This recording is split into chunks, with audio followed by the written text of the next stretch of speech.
Hi guys, welcome back. In this video I'm gonna show you how to insert column automatically in the intersection between the grid lines according to the column type, like here C1 in the reinforcement. In the previous video I inserted the axis grid automatically. If you didn't watch the video, you will find it in the description.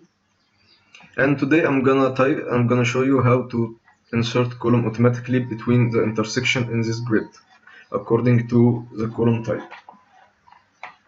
I'm gonna type here AXCOL. The Excel popped up.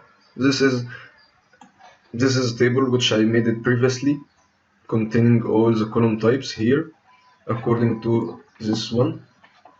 And there is a video to show you how to transfer all of this data of the columns into Excel file.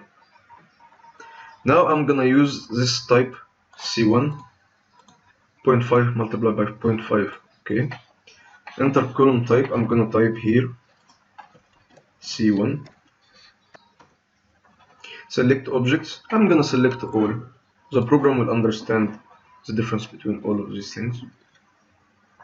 And I'm just gonna hit enter.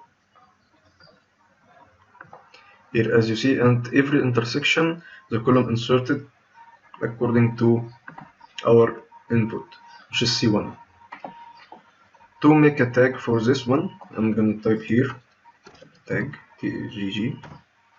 Select object. I'm gonna select all. And like as you see here, I'm gonna type also dimension DIMB. You can select all.